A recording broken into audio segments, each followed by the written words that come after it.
Welcome to Untamed Blossoms, the podcast where we celebrate the untamed journey of womanhood. Here, we tell the stories of incredible women who have embraced their authenticity, inspiring others to do the same. From entrepreneurs to artists, activists to adventurers, we share triumphs, challenges, and the beauty of self-discovery. These are the stories of women blazing their own trails, breaking free, and blooming unapologetically. Join us to connect, be inspired, and celebrate the power of women's stories. Together, let's rewrite the rules and embrace our wildness.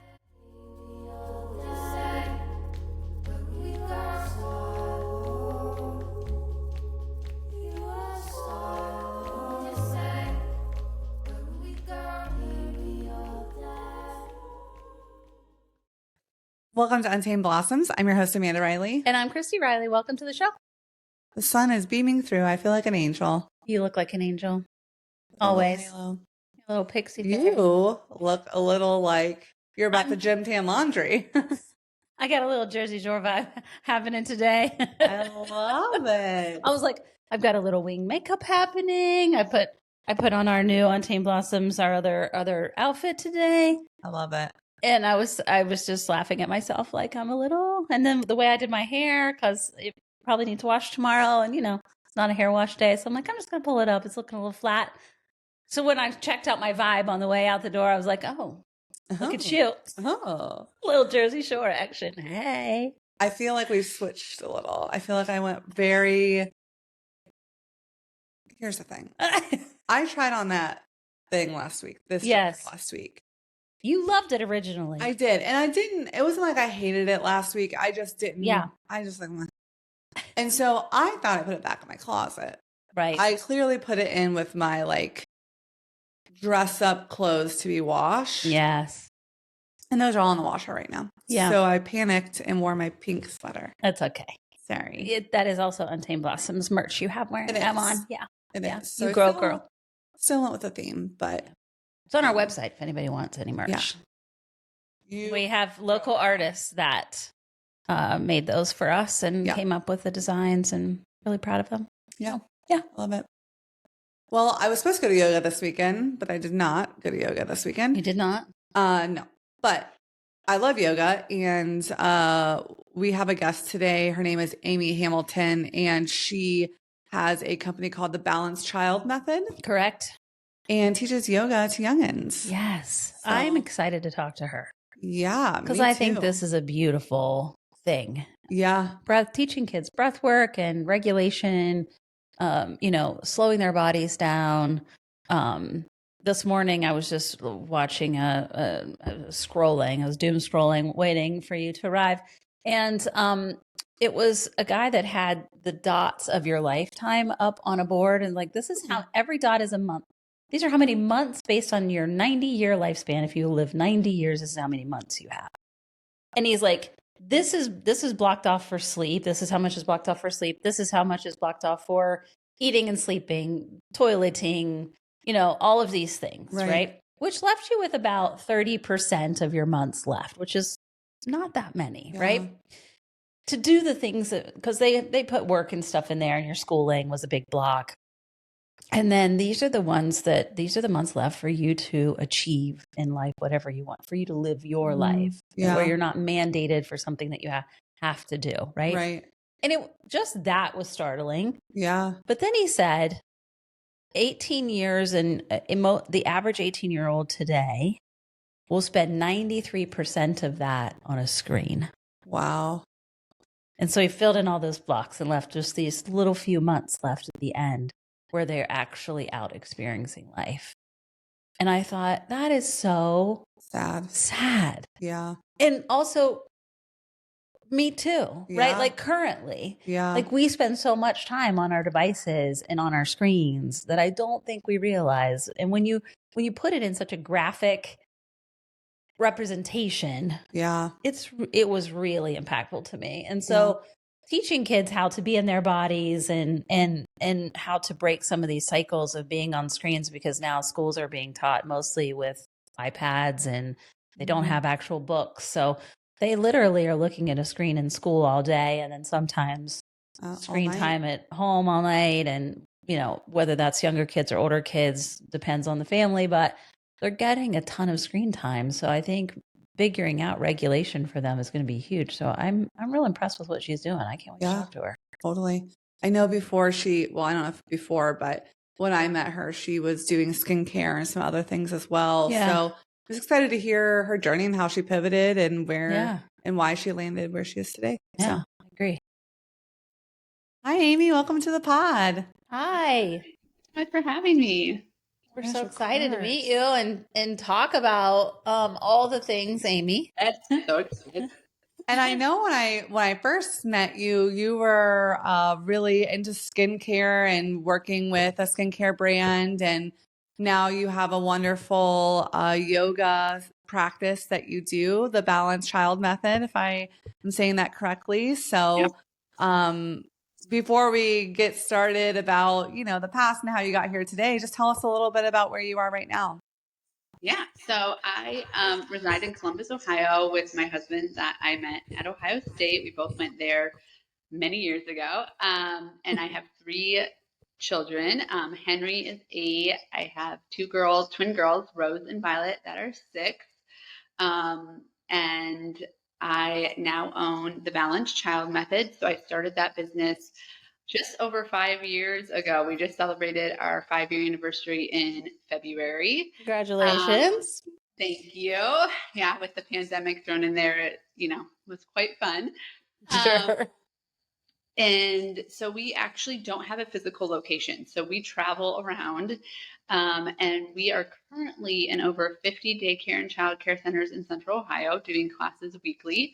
We do over about 100 classes a week. We're also in public schools and private schools. So we're in all of Upper Arlington's after school programs. We're in Wellington's after school and summer programs, and Columbus Academy after school and summer programs. And that's a big focus of growth for us as well this year. And then we also are in the parks and rec around town. So you can find us at like Westerville Parks and Rec and Bexley Parks and Rec and Worthington. We go to the libraries. We're in all of the libraries doing programming. We do special events. We just launched our Yoga for Athletes program. And then we also just launched our yoga for businesses and corporations. So we can I always say we're flexible. So you didn't hear something that interests you, we can probably do it. We are in a lot of country clubs for the summer. We do a ton of summer camps. So summer is our busiest time of year. Even though, like our daycare is run year round, but we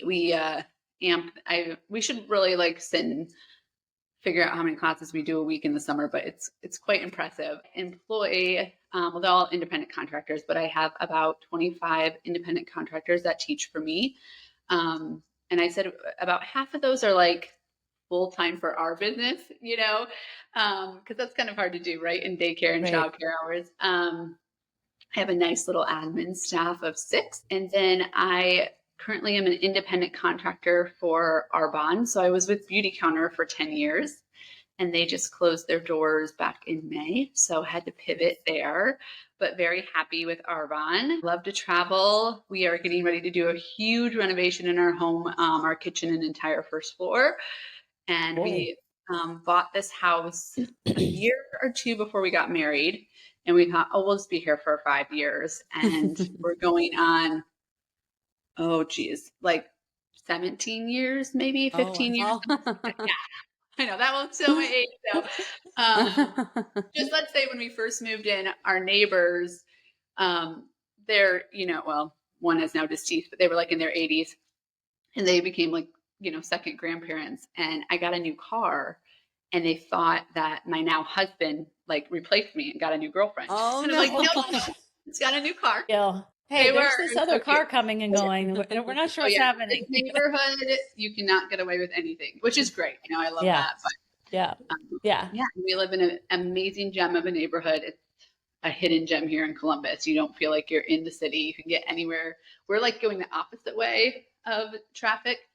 And we have a pool. It was built in the 1960s. So we have like a pool and tennis courts. And it's just a very cool vibe. And all the houses were, built to look different. And, we have big trees and lots of history here. So it's a really cool neighborhood. And it's a It's good like you mix got a of, pretty big lot, which is pretty unknown in certain parts of Columbus. So And I would love if you could take us back a little bit and talk about maybe, just like growing up, did you grow up in Ohio, and was something like breath work and mindfulness, was that something that you were brought up with, or did anyone kind of demonstrate that for you? yes, I was born and raised in Ohio, Northwest Ohio. I grew up on a farm up, I went to Evergreen, if anyone knows that area. It's up near Delta Wateon area. No, I knew nothing about yoga growing up. I mean, we're kind of, like I always laugh, like we didn't have the internet until I think like right before I went to college, and it was like dial up. We had like 4 channels on our TV, so we didn't even have cable. Like, I was the 4-H queen. I showed animals. I mean, like I was the beautiful. picture farm small town girl. I showed up at Ohio State. I always laugh in like 2 French braids, some bib overalls that were very cute bib overalls. Right, right. Um, and a Don't make fun box of our overalls, damn it. pictures of my family and like 4-H ribbons and trophies. And, I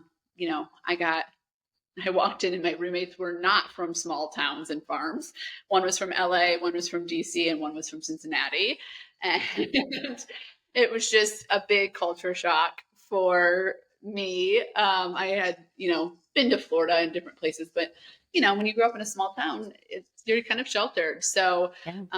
I really didn't start practicing yoga until college, and very little at that point. I did a lot of group fitness though at Ohio State. I taught Buckeye aerobics, and I've always I was a cheerleader and baton twirler and dancer, and always being active and being loving physical education and doing group classes and those kind of things have always interested me.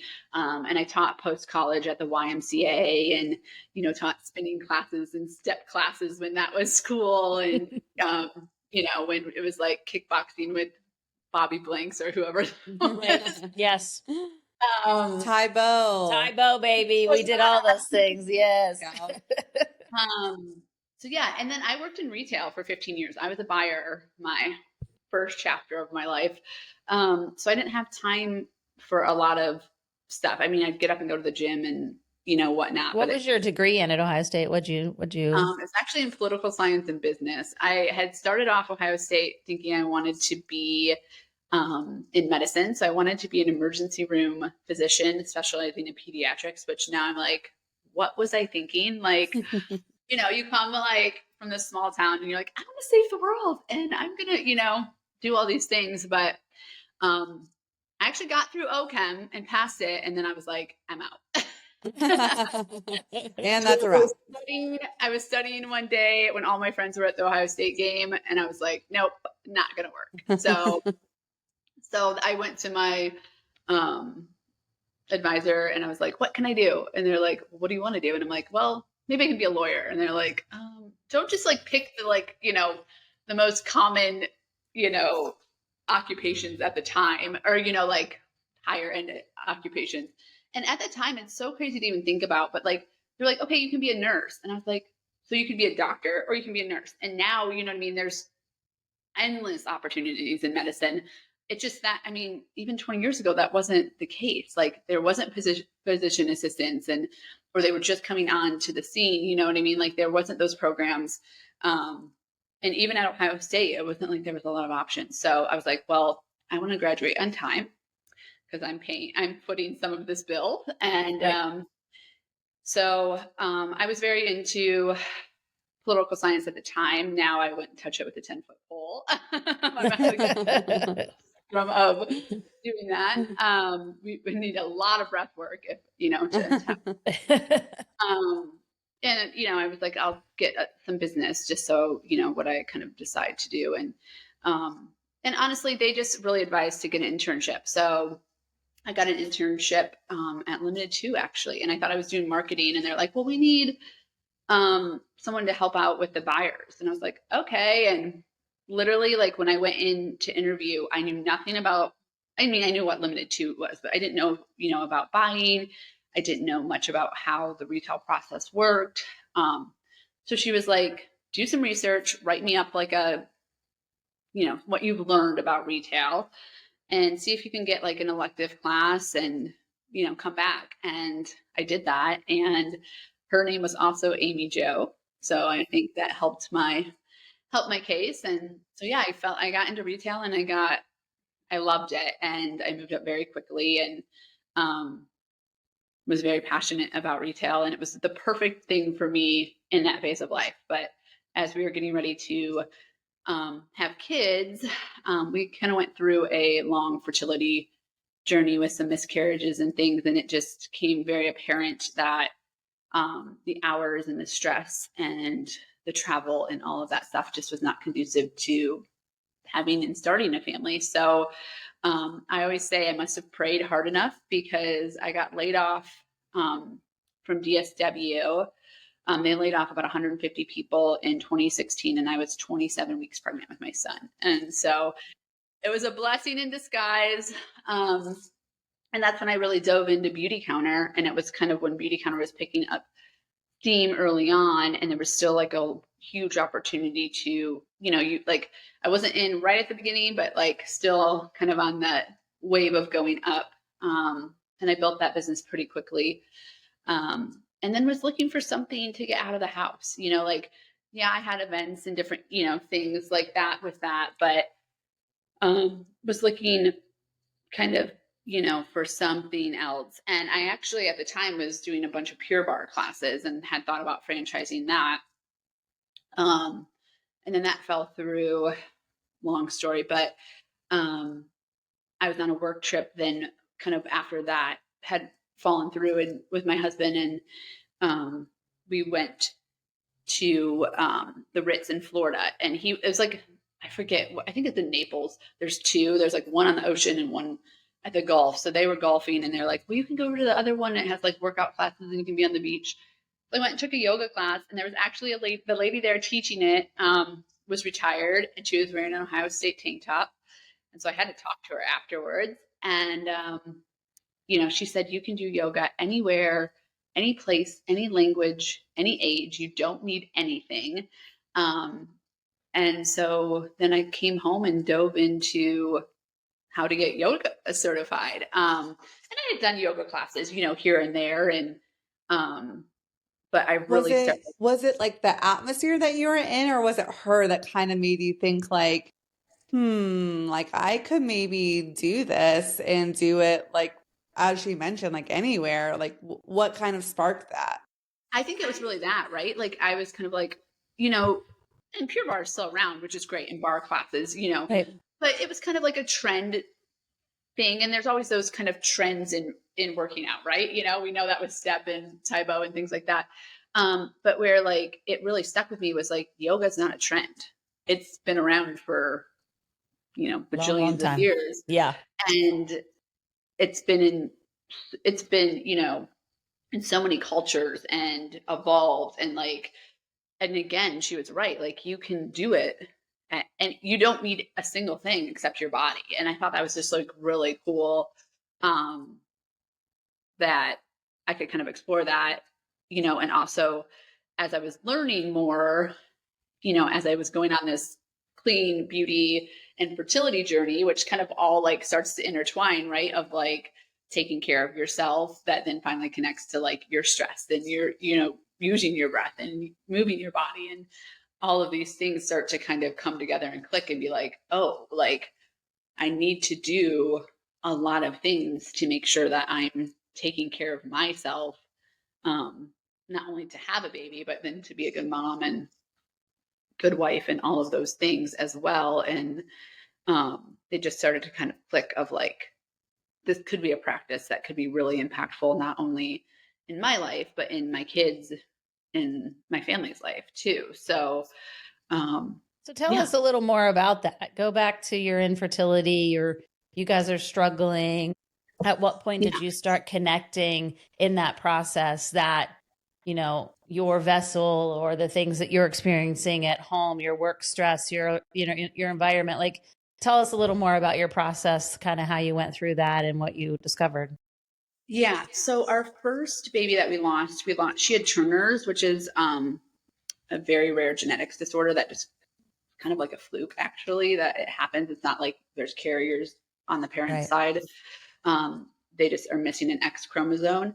So after that miscarriage, we had an explanation, right? And like, I wasn't starting to go down the rabbit holes yet of what else could be causing that, because I knew what happened. Right. But after my second miscarriage, we did not know. Like, it was very early on, or not super early, but like there wasn't any. It just happened, and that's really when you know, learning about what I learned with Beauty Counter about the ingredients you're putting in and on your body, what you're eating, organic food was a big thing right there. I mean, this was 10 years ago. So like that was a Right. huge thing, but the clean beauty wasn't yet, right? Like no Right. one had even heard of clean beauty and didn't understand that, fragrance and phthalates and parabens and all of those things. I worked for L Brands. So, I mean, I was going to those sample sales and like loading up on Bath and Body Works, like mothering Right. myself in that stuff. Which when I found out all the things I did, through all that, my husband was like, "You really can't even donate that?" I'm like, "No one can use this." So if anyone's listening from Bath and Body Works, or if you're a Bath and Body Works fan, sorry, but Sorry, not sorry. I'm yeah, still trying to sorry, not- convince my teenager, the 15-year-old in the house, she's the youngest, and she loves everything Bath and Body Works, and I can't get No. her. She comes down with a different fragrance. She's got every body mist known to man. And I'm like, "Oh, honey, that stuff is so terrible for you. Stop putting it on your body." But we're getting there. She's slowly starting to take advice, baby steps. So Yeah. Well, and if she figures it out by like 19, she's Yeah. ahead of the rest of Yeah. us. So Yeah, but for reals. tell her the person you had on today says, "Do not use that stuff." Do not use it. Right. Oh my! I need a validator that's outside the family. You know what I mean? Please. I loved Beauty Counter, and there's so many even amazing brands now at Target that are Yeah. so much cleaner and doing great jobs. And there's also a lot of other options out there that we didn't have. So that's incredible. Even Ulta, Sephora has clean rows now, which is great. Right. But yeah, so, and then it just kind of kept going down that hole of like, what else? I thought I lived a pretty healthy life. I worked out, cooked dinner, like all those things. But I started learning, and also just learning about, like, I used to have a ton of sinus infections, and I would just go to the doctor. I didn't have time to be sick, so I'd get on an antibiotic. I did not understand what that was doing to my gut. So just learning about how, like, you think you're doing things that are making you healthy and they're not. And those like Band-Aid fixes, right, are what our kind of culture, we're getting out of it. I feel like we're moving in the right We direction. want a quick solution. We want a quick solution, And unfortunately, like, there isn't that. And it took me a long time to learn it, but I had to learn it really quickly when I was going through that fertility journey, right? Because it was impacting us having a family. And I think there was multiple things. I was on Accutane as a teenager, which is, now shown to be absolutely horrific, and issues with that too.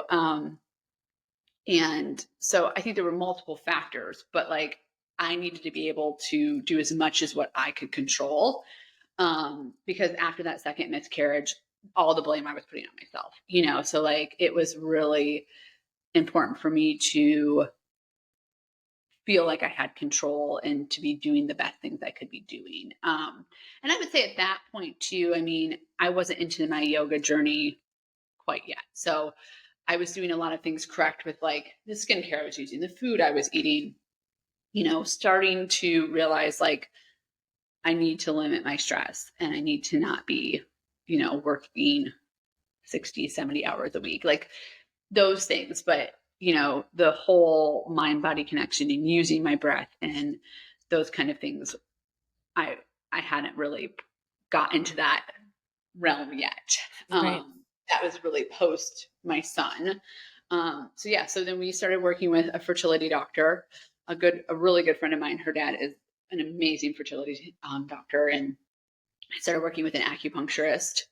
And I actually started working, I forget the name of it, but she like helped me track my cycle and learn all about, all the woman things to help with, all of that being the perfect timing. And so I was kind of putting, Eastern and Western medicine together. And my fertility specialist, he was amazing in the fact of like, he's like, you can, I don't know anything about all that stuff, but you can do all that. And if it helps your body be in the best shape it can be for what I'm doing, like go for it. So, and I know a lot of doctors don't feel that way. So if you can't find a doctor that supports you wanting to try multiple different things, like find a different doctor, because I think that's the biggest thing right now is like we're learning that we need to find the root cause, right? And we can't always find that, or it could be a really long journey. And I'm all for using modern medicine and using science, but I think it's a blend and really starting to understand your body.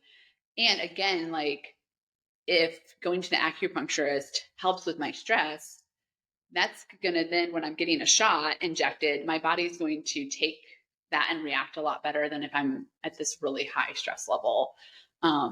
So, we went on quite the journey. I had lots of appointments and lots of needles and all the things, but luckily we got pregnant with Henry before we moved to the IUI stage. So right before we were moving to that stage, we got pregnant with him. But it was, setting timers. And I even remember one Ohio State game, we had friends come down and the doctor was like, you have to do it at this time. And I was like, okay. Like, well, I hope it's halftime.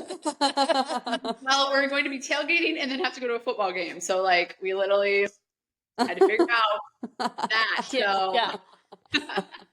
Like, honey, we're going to sneak in the back seat of the car real quick and see if we can knock this out. If the police officer comes, it's like, just move on. We Find out the baby. Yeah, we have doctor's orders to have sex right now. Okay. I need you to move along and take my doctor's excuse. Okay. Yeah. Oh, that is hilarious. Yeah. So Columbus has an amazing yoga scene. I feel like we're in a really lucky area to have so many options of studios and instructors. So did you sign up to get certified anywhere locally? Did you do it online? Like, what was that process like when you realized you came back from Florida and you wanted to get into this? So I had actually applied. It's the Clintonville studio, but it was called something different then. But it's still there now. I think it's called Give Yoga now, but it was not Give Yoga 10 years ago. They were doing a program where you could apply to get a scholarship on want based, not on need based. Well, they had need based ones too, but this is like, we're going to pick 2 people that really want to do this, and we're going to give you the training for free based on like your passion for wanting to do it. So I wrote this whole essay of why I wanted to do it, got into the program, was like, okay, this is perfect. It's all falling into place. And like, I wasn't working at the time except for Beauty Counter and home with my son. So I was like, this will be great. My husband, I won't be like, hey, I have to pay $3,000 for training. And, training at that time too, there wasn't a lot of online. I mean, there was some online options, but I didn't know a lot about that. And there's not what there is today. And at the price ranges there is today. Right. But then they canceled it. So I was like, oh no, crap. But I was already like, okay, I'm doing this. So I went to a couple other studios, and Yoga 6 actually on Lane Avenue, that's no longer there, was doing a program. And there was a lady there, her name escapes me right now. But she was one of the first women to start organized yoga classes in Columbus in like the 80s. She started in Bexley and like ballrooms. And so she just was a wealth of information, just a very cool person. So signed up for the training, had to pay for it. And what was really interesting about the training was, so it was on Lane Avenue, close to Ohio State's campus, but it was in the summer. And the first day of training, there was like 20-ish of us. And there was only me and another lady that were over the age of 21. Everyone else was college students. And everyone else was there not to become yoga teachers. I mean, they were like, maybe I'll teach, but because they had dealt with anxiety, depression, trauma, stress. And I was like, this is super cool that these kids are here using this, adding this tool to their toolbox, but they're supposed to be in the best time of their life, and this is expensive. You know what I mean? Like in the theme of like taking care of yourself, it's not. But for a college student, it is, and it was very eye opening. Of like that was like the start, right, of kind of that mental health crisis timing too, and people weren't even talking about mental health at that point, and it was just like, I think yoga studios and yoga trainings were safe places for that. What year was this? What year are we in? 18. Okay. Yeah. Yeah. Yeah. And so went through training, absolutely loved it. Almost halfway through training, I found out I was pregnant with my twins. So, oh my God. Yeah, so we had not, the only thing we had done post Henry was, they had to put me on Femera, which helps kind of get your cycle back going. And there's like a 5% chance that you can get twins, and we got them. There they are. So, it's funny how life works itself out. And just through that, though, everyone was like, you have this very motherly, vibe in your classes. You're very comforting, very healing, very calming. And I'm like, well, I have a child and I'm pregnant with 2 right now. So that makes sense, and you're all babies, Right. in my eyes. So they're like, you should teach kids. And I was like, okay, that's kind of cool. And so I started teaching some kids classes at some studios around town.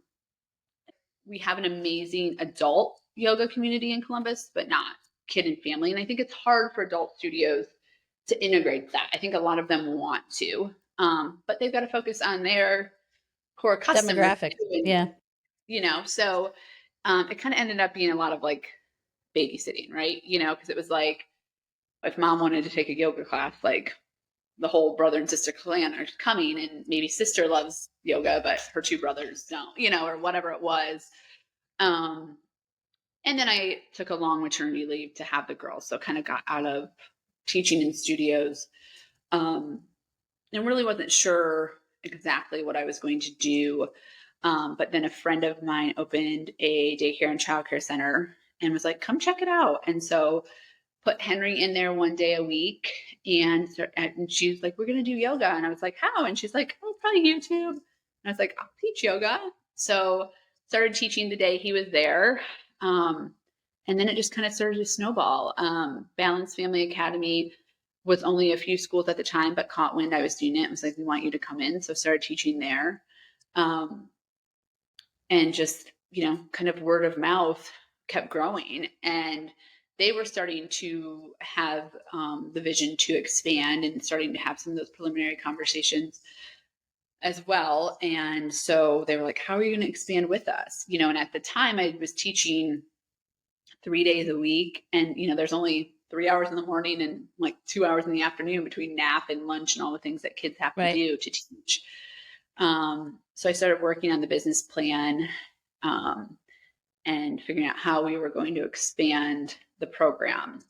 And that's where really like the Balanced Child method came in. Of we weren't just going to be coming into schools and teaching kids yoga. That's super important. And that 30 minutes is amazing, but that's only 30 minutes, right? So I was like, how can we make an impact on these kids and families and these educators outside of that 30 minutes as well? So that's where the method really came into play. Of we're not only going to have classes for kids, but we're going to have family yoga, workshops for parents and caregivers, workshops and classes for educators. Like, we're going to tackle this from a 360 approach, with the child in the middle and the child in the center.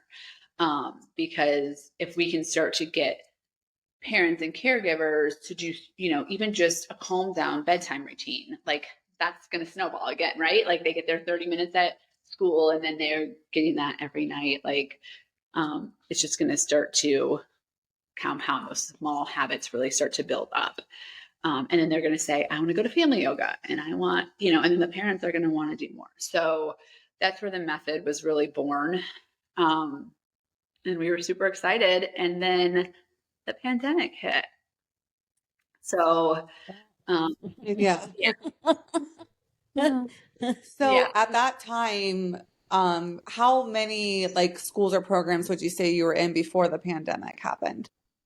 Well, so BFA, Balanced Family Academy, I think had 3 schools, 4 schools, something like that. And then I was in like one other school. So like 5 total. I just asked that because, every guest that we talk to talks about how the pandemic helped them slow down and realize their passion, and people got into so many alternative, what most consider alternative, we don't, but just different health practices to make sure they were the best versions of themselves that they could be. So I was just curious if the pandemic actually maybe helped, because once you were through it, people really, I feel like in our endeavors have really embraced more things like that because they had the time to slow down and to take deep breaths and maybe work on some of those things. Yeah, I definitely think it helped. I mean, from a business perspective, so we got our LLC the day we shut down in Ohio for the pandemic. But there's some of those things as a business owner, and this is my number one advice to small business owners is like, make sure you do your due diligence on your legal and like all of that stuff up front. It's going to save you so much in the long haul. And that's what I had time to do, right? Because I wasn't teaching. And so I had time to make sure we had contracts and we had our website and our trademark and like all of those things that, tax LLCs, and you had a tax guy and, some of those things that I think I wouldn't have made the time for or had the time for if I was teaching like I was. So that was really important. And that gave me the time to do that, which was great. The pandemic, daycares really went down to minimal staff. Not very many kids were coming. Most kids were home with their parents, right? Like, Yeah, or there weren't any. They weren't allowed in for a while. They were shut down completely. Yeah. correct. And we did not get back into daycares.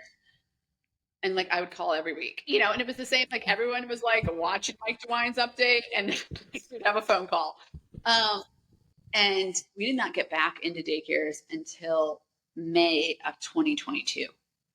So, I mean, we did a little bit in those 2 years of like outdoor yoga here and there, but it was so, up and down. It was like a few months, like everyone was kind of like, oh, everything's okay. And then it was a few months of like, no, not really. And then, so it was like, and it was really like, I did a training that summer of 21 because I was like, oh, we'll be back in schools in fall of 22.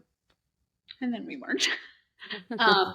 And it was just so like we, a couple of the parks and rec were like, you can do outdoor classes and things like that. But really we didn't. So when I say we're 5, we're really like 3. Like, so I'm always like, we're like that really tall 3-year-old that you're like, how old are you? I'm like, we're still, but as far as growth, we've had insane growth, especially in the past 2 years. And the really cool thing is like, it's not a matter of people not wanting what we're offering. Like no one says no to yoga. It's just the reasons we're not in some places is logistics and funding, and just even time and getting enough instructors, all of that coming together. But it's not a hard sell, right? It's not a hard sell to anyone. Like everybody understands, which is part of the reason why you got into yoga in the first place, is that it's universal and it's been around for so long that everybody understands that stretching, moving your body, connecting with your body, breathing is important and is good for you, right? Like it's not a hard sell for people. That's great. And I think it's really cool that we are realizing too that like starting kids at 18 months, even like we started at 18 months, is so impactful. Those early years, I mean, we know it with studies with languages, right? Like it's a perfect time to learn a second language.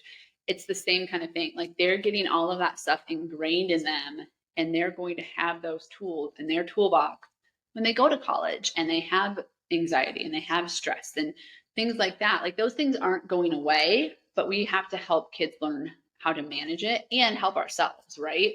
And yoga and breathing is a huge part of that. Yes, like the other things we've talked about earlier, food and products and things like that are too, but the number one thing you can control is your body and your breath. And it's amazing how impactful and how like the coolest thing, during the pandemic though, is I had parents sending me videos of their kids teaching them yoga at home.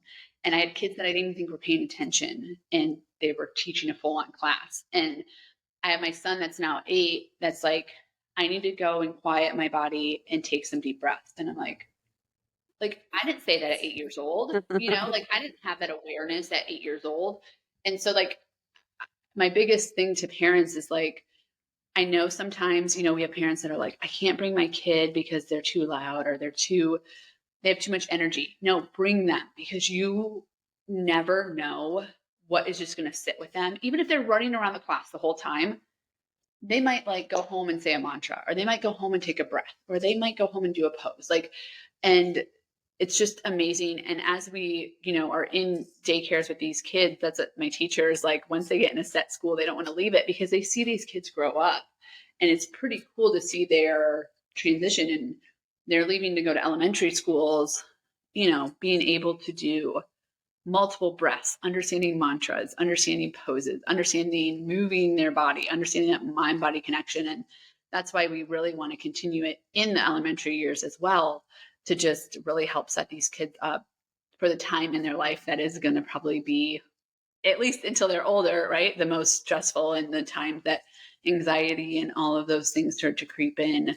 Well, unfortunately, I don't think it's college anymore. Like, the studies are out with social media and screen time that really we're at an all-time, one could say, pandemic numbers of kids with anxiety at a very elementary age. It's getting earlier and earlier. It was high school. Now it's, and then down to middle school, and now elementary kids are really starting to feel the stress. And so I personally feel like what you're doing now is way more impactful than being an emergency room doctor for kids, as far as saving the world, right? Because you're really going to impact these kids on how to self-regulate. And I would challenge that there's a large percentage of adults out there who can't self-regulate. Correct. And so teaching them in this environment at such a young age, I think, is so vital, what you're doing, and so beautiful. It's so needed. It is so needed. And you're changing the culture of yoga too. Luckily, I think, Jen Rader, she was one of my very first yoga teachers here in Columbus, and I met her through the Beauty Boost. And I love her classes. And I think it was because I always had a very particular, impression that yoga was an aesthetic and was for a certain type of person. And I was never that type of person. And I was never going to get into yoga because that did not fit who I was. And through taking a class with someone like her, I realized, oh, wow, like, this isn't just like the beige tank top, perfect pony, cute little thing. It's like a real practice. And I think you teaching kids this and saying, like, it doesn't matter if they're the hyper ones or whatever, and just teaching, like, it's about every choice you make. If you decide to take a couple of deep breaths instead of pop off, like, that's a win. Like, if you decide to, like, go quiet your mind for a moment before you get on a stressful call, that's a win. And all of these things are what yoga is. And you're teaching it so young that they're going to grow up and be aware of that, and then be able to feel like they're a part of this culture and this practice without feeling othered. So I think that's also equally as incredible. And I think that is, like, so important, because that's the biggest thing. And, like, what we do is we want to make this open and accessible to everyone. Like, you do not have to ever have done a yoga pose. You don't have to, even my instructors, I'm like, you don't have to be 200-hour trained. Like, I can teach you that stuff. I can teach you the poses, and then we change up a lot of the names of our poses anyways. Like, we're not, getting into the nitty gritty with that. And even with kids, like, the whole thing is just moving your body. And, like, we don't have to worry about injuries yet and things like that. And their bodies are, so flexible. So that's really cool, because I'm like, that's what I say to the parents. I'm like, I think so many people have a lot of that viewpoint of, like, this, every yoga class is this, like, perfect Zen thing, and people can do inversion. No, we incorporate books and we incorporate music and some large movement, but it's just starting to get them to understand, that breath can really control their body and help with their body. They can move their body with their breath. They can use their mind and their breath. Enjoy getting to move their body, and starting to just put their mind somewhere else than maybe on, those things that do start to cause stress or, make them upset, and just bring them, the books really do help us tell those amazing stories that bring kids to a place that brings them joy. And we tell everyone, like, that's our biggest message is, we've had kids that are on the spectrum, and we have aides that are like, they're just going to sit in the back. And I'm like, no, bring them up. Like, I don't care if they're nonverbal. I don't care if you think they're not going to participate. Like, you never know what connection and what power yoga is going to bring to these kids. And I think we underestimate like how powerful it is and how impactful it is with children in even the smallest bits. We talk about energy a lot. I feel like with our guests, we're very energetic beings, and yoga is one of those practices that when you get together with a collective group, no matter size, shape, age, right, is that there's an energy exchange there. And I love what you said about if you have a hyperactive child, bring them. They're the most dysregulated, right? Yep. That's a dysregulated child for whatever reason. And bring them because they're the ones who need it the most. And I think that's really beautiful message, especially in this time where, and I can speak to this personally. My grandson is hyperactive, and I feel like his parents are shameful of that at times. Like they're being judged by society that I'm not being a good parent because he's all over the place, or he's got big energy, or can't sit still, or whatever it is. And I think that's really beautiful that you guys are inclusive of those folks and not judging. And I think that that's real prevalent in today's society of like looking like, or just, and it may not be that people are really judging them. They just feel like they are, and that they're doing something wrong. And comparison culture jumps into that. And, you look like you have the perfect child out in public, but at home you're screaming at them, like nobody ever really knows what's happening. Right. So it's hard to not compare yourselves when you feel like, wow, my kid is the disruptor and, is making it not great for everybody else. And so I appreciate that you said that you're very inclusive with everyone. I think that's real important. And I think we have to learn as a society to let go of that and let our kids lead us, right? We have tried to change so many childhood norms that aren't natural. And like, no, our kids need to play. Our kids need to be outside. Our kids need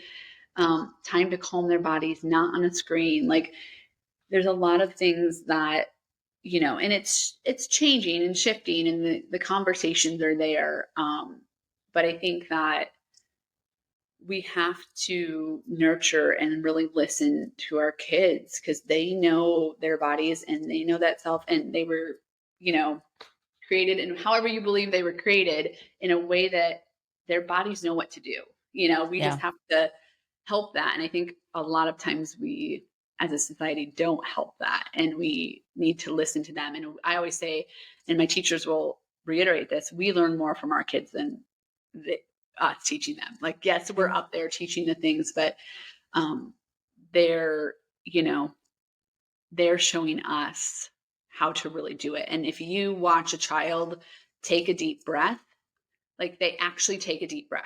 You watch an adult take a deep breath, and it's like they're looking around like, if someone hears me take a deep breath, you know what I mean? Like, right. A child will, if you say do whatever, the child does that without those preconceived notions, without like like they really immerse themselves in it, and it's really cool to see. Totally. We talk a lot about women having certain desires and wants when we're younger.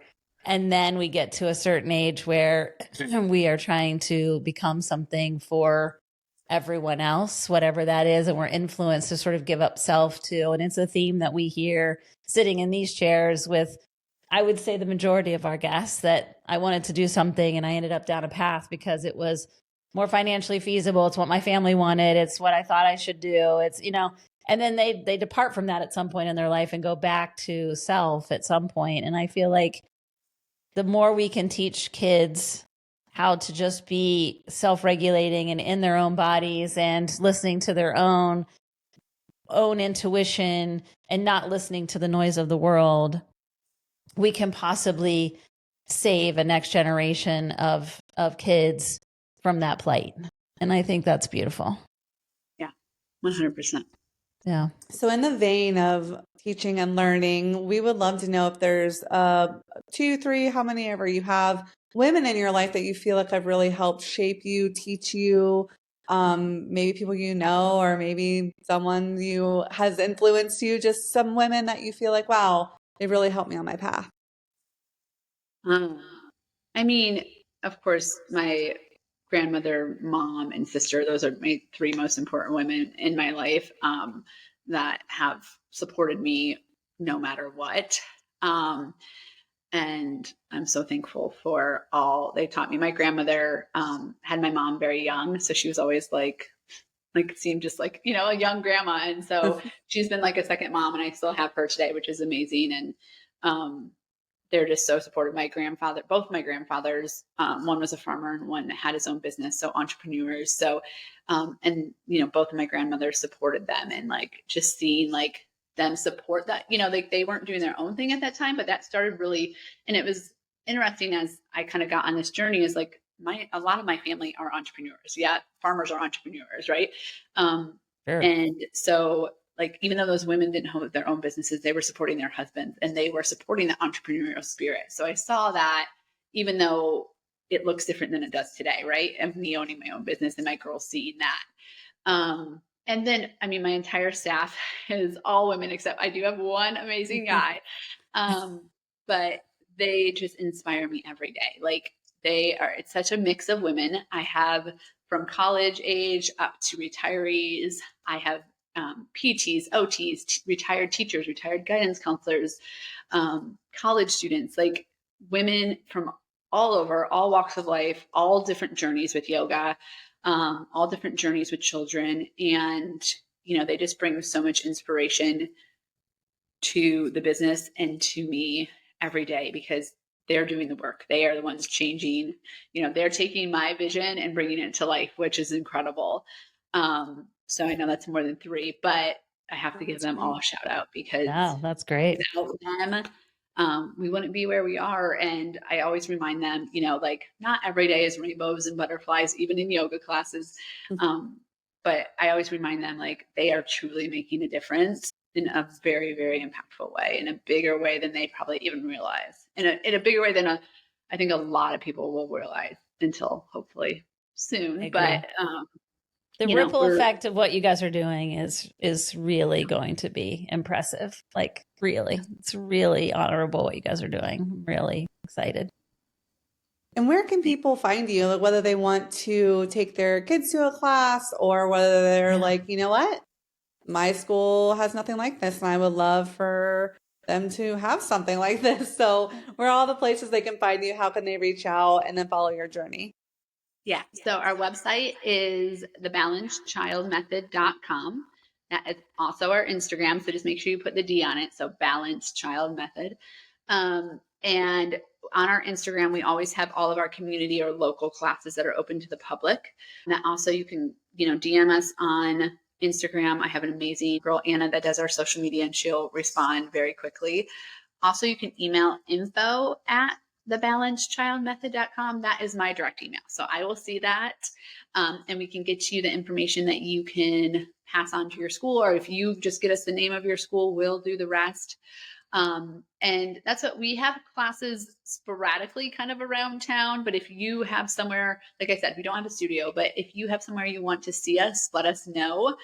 We do some partnerships with some local businesses as well. Dublin Toy Emporium, we have some classes coming up in different places like that. So if there's something you want to see, just let us know and we'll get it on the books. But yeah, we'd love to hear from you. We'd love to be in as many schools as we can. Next year, we'll be expanding outside of Central Ohio too. So if you know people are listening to other places and are interested, we're starting to make a list. So stay tuned for that too. Fantastic. Well, I hope, Amy, that this explodes for you. And before you know it, you're nationwide. So yeah, I think you're doing great work. Totally. Thank you so much. We will make sure we link on your socials and where everyone can find you in our show notes today so people could easily find that information. Remember, you can stream us on Spotify, iHeart, we're on Apple Podcast. And then lastly, this episode will be available on YouTube video and audio. And again, all those places you can find Amy Jo's information in the show notes. So thank you so much for joining us today. This was amazing. Thank you guys. guys. Really appreciate it. Thanks, Amy. We appreciate it. If anybody thinks this is going to resonate with somebody, please share the episode. We appreciate it. Love Love you all. you.